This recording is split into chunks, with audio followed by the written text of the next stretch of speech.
आप सबको जय मसीह की Bible stories Hindi YouTube channel पर आप सबका स्वागत है। आज मैं आपको मूसा की बुलाहट के बारे में बताने वाली हूँ, जिसका वर्णन आपको निर्गमन की पुस्तक के 3 और 4 अध्याय में देखने को मिल जाएगा। इससे पहले प्रियो कि हम वीडियो को शुरू करें, आप हमारे Bible stories Hindi YouTube channel को सब्सक्राइब करना और बेल आइकन को दबाना ना भूलिएगा। तो आइए प्रियो, हम वीडियो को शुरू करते हैं। यह उस समय की बात है जब मूसा मिस्र से भागकर मिद्यान देश में आकर रहने लगा था। वहां उसने सिप्पोरा नामक एक स्त्री से विवाह कर लिया, जो वहां के याजक रूएल की बेटी थी। और मूसा मिद्यान देश में अपने ससुर की भेड़ बकरियों को चराने लगा। तब ऐसा हुआ कि एक दिन जब मूसा अपने ससुर की भेड़ बकरियों को चरा रहा था, तो वह उन्हें चराते चराते होरेब नामक परमेश्वर के पर्वत के पास ले गया, जहां पर परमेश्वर के एक दूत ने कटेली झाड़ी के बीच आग की लौ में उसको दर्शन दिया। जब मूसा ने आंखें उठाकर देखा कि झाड़ी जल रही है पर भस्म नहीं होती, इसलिए मूसा ने कहा कि मैं झाड़ी के पास जाऊंगा और देखूंगा कि बिना राख हुए झाड़ी कैसे जलती जा रही है। तब मूसा उस जलती हुई झाड़ी को देखने होरेब पहाड़ पर गया।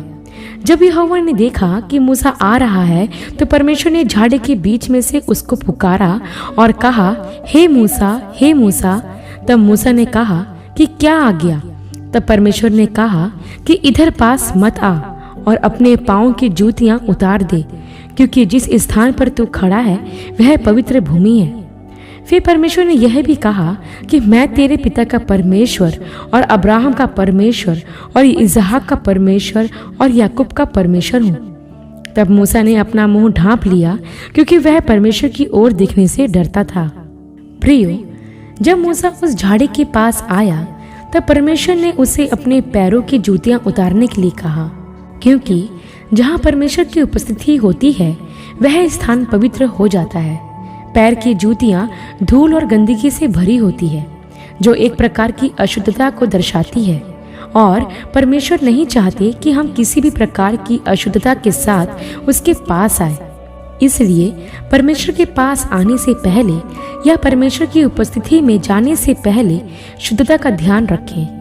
तब हम आगे देखते हैं प्रियो कि परमेश्वर ने मूसा से कहा कि मैंने अपने प्रजा के लोग जो मिस्र में हैं और उनके दुख को निश्चय देखा है, और उनकी जो चिल्लाहट परिश्रम कराने वालों के कारण होती है उसको भी मैंने सुना है, और उनकी पीड़ा पर चित्त लगाया है। इसलिए अब मैं उतर आया हूँ कि उन्हें मिस्रियों के वश से छुड़ाऊं और उन्हें उस देश में ले जाऊं जहां दूध और मधु की धाराएं बहती हैं।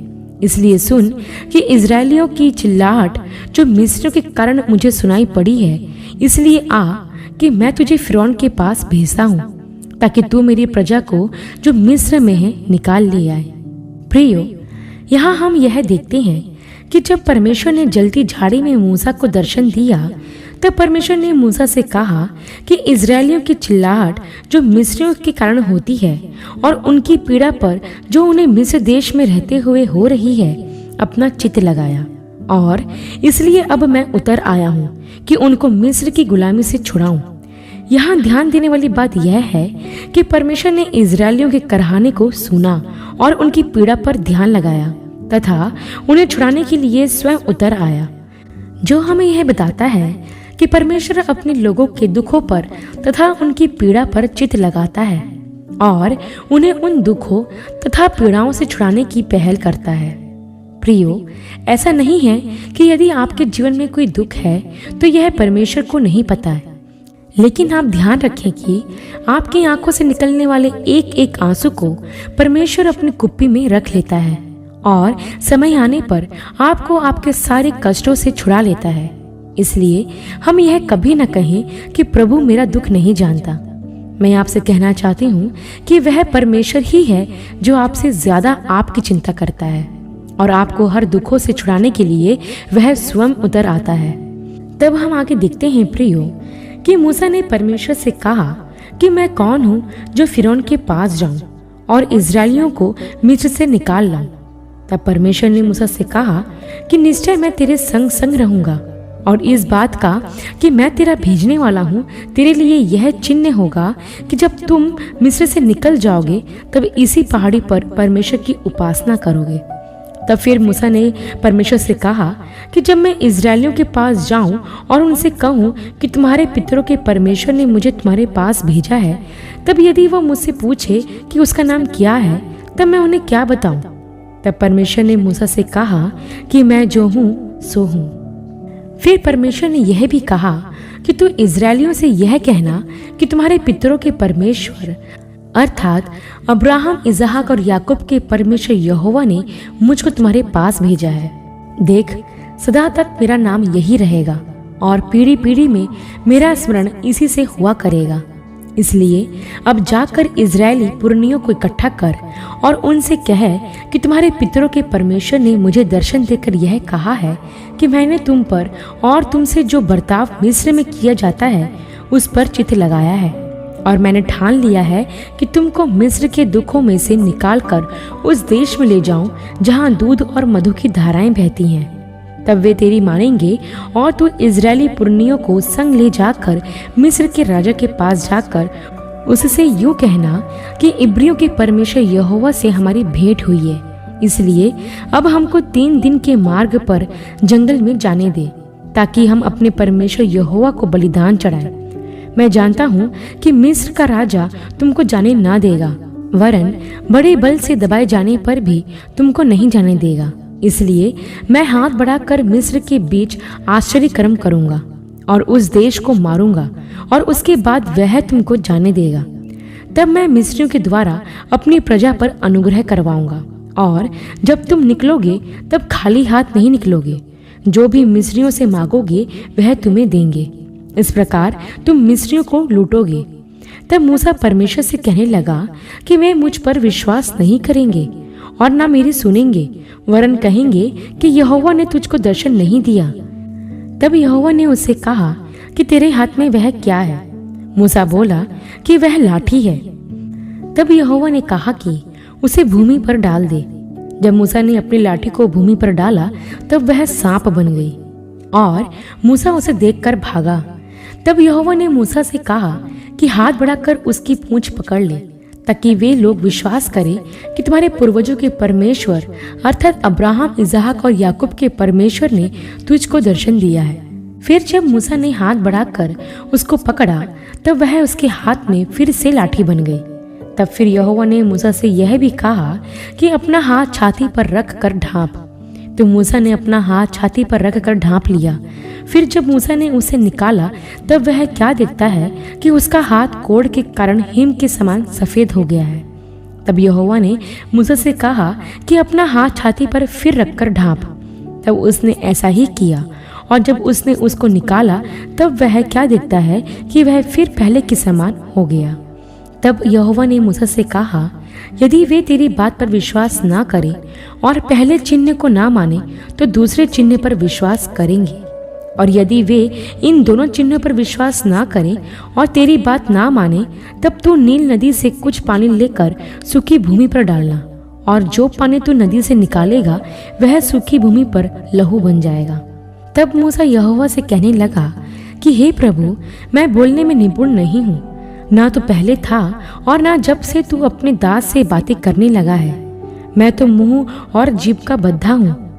तब यहोवा ने मूसा से कहा, मनुष्य का मुंह किसने बनाया है, और मनुष्य को गूंगा या बहरा या देखने वाला या अंधा मुझे यहोवा को छोड़ कौन बनाता है? अब जा, मैं तेरे मुख के संग होकर जो तुझे कहना होगा वह तुझे सिखाता जाऊंगा। तब मूसा ने कहा, हे मेरे प्रभु, कृपया तू किसी अन्य व्यक्ति को भेज। तब यहोवा मूसा पर भड़का और उसने मूसा से कहा, क्या तेरा भाई लेवी हारून नहीं है? मुझे निश्चय है कि वह बोलने में निपुण है, और वह तुझसे मिलने के लिए निकल भी गया है और तुझे देखकर आनंदित होगा। इसलिए तू उसे ये बातें सिखाना, और मैं उसके मुख के संग और तेरे मुख के संग होकर जो कुछ तुम्हें करना होगा वह तुम्हें सिखाता जाऊंगा। वह तेरी ओर से लोगों से बातें किया करेगा। वह तेरे लिए मुंह और तू उसके लिए परमेश्वर ठहरेगा। और तू इस लाठी को हाथ में लिए जा और इसी से इन चिन्हों को दिखाना। तब मूसा अपने ससुर के पास लौटा और उससे कहा कि मुझे विदा कर, ताकि मैं मिस्र में रहने वाले अपने भाइयों के पास जाकर देखूं कि वे अब तक जीवित हैं या नहीं। तब मूसा के ससुर ने कहा, कुशल से जा। तब यहोवा ने मिद्यान देश में मूसा से कहा कि मिस्र को लौट जा, क्योंकि जो मनुष्य तेरे प्राण के प्यासे थे वे सब मर गए हैं। तब मूसा अपनी पत्नी और बेटों को गदहे पर चढ़ाकर मिस्र देश की ओर परमेश्वर की उस लाठी को हाथ में लिए लौटा। तब फिर यहोवा ने मूसा से कहा कि जब तुम मिस्र में पहुंचे तब सावधान हो जाना, और जो चमत्कार मैंने तेरे वश में किए हैं उन सभी को फिरौन को दिखलाना, परंतु मैं उसके मन को हठीला करूंगा और वह मेरी प्रजा को जाने ना देगा। और तू फिरौन से कहना कि यहोवा यूं कहता है कि इज़राइल मेरा पुत्र वरन मेरा पहलौठा है, और मैं जो तुझसे कह चुका हूँ कि मेरे पुत्र को जाने दे कि वह मेरी सेवा करे, और तूने अब तक उसे नहीं जाने दिया, इस कारण मैं अब तेरे पुत्र वरन तेरे पहलौठे को घात करूंगा। प्रियो, यहाँ हमें मूसा की बुलाहट से कुछ महत्वपूर्ण बातें सीखने को मिलती है। सबसे पहले तो यह है कि मूसा को परमेश्वर ने 40 साल तक मिद्यान देश में रखा, क्योंकि परमेश्वर वहां उसे तैयार कर रहा था। प्रियो, मूसा ने अपने शुरुआती 40 साल मिस्र में बिताए, और जब वह मिस्र से भागकर मिद्यान देश में आया तो परमेश्वर को उसे तैयार करने के लिए 40 साल लगे। यदि परमेश्वर चाहते तो उसे 10 साल में भी तैयार कर सकते थे, लेकिन मूसा को पूरी तरह से तोड़ने के लिए तथा उसे नम्र और दीन बनाने के लिए 40 साल लगे। यहाँ हमारे सीखने के लिए यह है कि जब तक हम टूटेंगे नहीं तब तक हम परमेश्वर की आशीष को नहीं पा सकते। क्योंकि प्रियो, यदि आप वचन को ध्यान से पढ़ेंगे तो आप पाएंगे कि जब चट्टान पर मारा गया तब उसमें से पानी की धारा बह निकली। जब संगमरमर का पात्र यीशु के चरणों में तोड़ा गया तो जटामासी इत्र की सुगंध सारे घर में फैल गई, और जब प्रभु ने रोटी हाथ में ली तब कुछ नहीं हुआ, लेकिन जब प्रभु ने उसे तोड़ा तो 5000 लोग खाकर तृप्त हुए।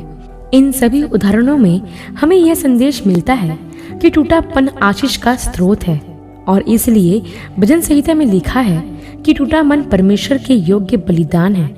परमेश्वर टूटे और पीसे हुए मन को तुच्छ नहीं जानता। प्रियो, यह ध्यान रखें कि मूसा को बुलाने से पहले परमेश्वर ने उसे 40 साल तक तोड़ा। वैसे ही परमेश्वर आपको भी किसी बड़े काम में उपयोग करने से पहले आपको तोड़ेगा, और जब आप टूटोगे तब परमेश्वर की सामर्थ्य आप में से निकलेगी। प्रियो, मूसा की बुलाहट से हम यह भी सीखते हैं कि जब परमेश्वर ने मूसा को अपने कार्य के लिए आह्वान दिया तब मूसा परमेश्वर के सामने बहाने बनाने लगा, और उसने परमेश्वर के सामने 5 बहाने बनाए। पहले उसने कहा कि मैं कौन हूँ जो फिरौन के पास जाऊंगा। दूसरा बहाना उसने बनाया कि मैं उन्हें क्या बताऊंगा कि किसने मुझे भेजा है। फिर तीसरा बहाना उसने यह कहते हुए बनाया कि वे मेरा विश्वास नहीं करेंगे और ना ही मेरी सुनेंगे। फिर चौथे बहाने में मूसा कहता है कि मैं बोलने में निपुण नहीं हूँ, और फिर 5वीं बार वह परमेश्वर से बहाना बनाते हुए यह कह देता है कि मेरे अलावा आप किसी और को भेज दीजिए। तब परमेश्वर उस पर क्रोधित हो जाते हैं। प्रियो, यहाँ हम यह ध्यान दें कि मूसा परमेश्वर के कार्य को न करने के लिए अलग अलग बहाने बनाता है, ताकि उसे वापस मिस्र ना जाना पड़े और ना ही इजरायलियों को छुड़ाना पड़े। लेकिन परमेश्वर ने उसके हर एक बहाने का समाधान किया, अर्थात मूसा का कोई भी बहाना काम नहीं आया, क्योंकि परमेश्वर ने तो मूसा को चुन लिया था ताकि उसके द्वारा वह अपनी प्रजा इजराइल को मिस्र से छुड़ा सके। प्रियो, जब परमेश्वर आपको चुन लेता है तो परमेश्वर आपकी अयोग्यताओं को नहीं देखता। परमेश्वर यह नहीं देखता कि आप कितने कमजोर हैं और आप क्या नहीं कर सकते हैं, बल्कि परमेश्वर आपकी कमजोरी में अपनी सामर्थ्य प्रकट करता है। इसलिए तो कुरिन्थियों की पहली पत्री और उसके पहले अध्याय के 27 और 28 वचन में लिखा है कि परमेश्वर ने जगत के मूर्खों को चुन लिया ताकि ज्ञानवानों को लज्जित करे, और परमेश्वर ने जगत के निर्बलों को चुन लिया है ताकि बलवानों को लज्जित करे, और परमेश्वर ने जगत के नीचों और तुच्छों को वरन जो है भी नहीं उनको भी चुन लिया ताकि उन्हें जो है व्यर्थ ठहराए। इसलिए प्रियो, हम अपने आप को निर्बल, कमजोर और तुच्छ ना समझें, क्योंकि परमेश्वर ऐसे ही लोगों को उठाता है जो कुछ नहीं समझे जाते, ताकि वह ऐसे लोगों को लज्जित कर सके जो अपने आप को बहुत कुछ समझते हैं। परमेश्वर अयोग्य को योग्य बनाने वाला परमेश्वर है। अगर परमेश्वर ने आपको किसी काम के लिए चुन लिया है तो विश्वास रखें कि उस काम को करने की सामर्थ्य और योग्यता भी परमेश्वर ही प्रदान करेगा। इसलिए परमेश्वर की बुलाहट पाकर बिना संकोच किए उसके पीछे चले, क्योंकि वही परमेश्वर जिसने आपको बुलाया है आपको अपनी महिमा का पात्र जरूर बनाएगा।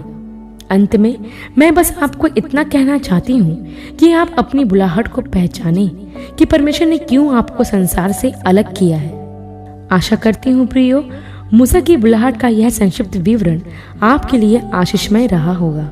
अगले वीडियो में एक नए विषय के साथ आप सबसे फिर मुलाकात होगी। तब तक के लिए आप सबको जय मसीह की।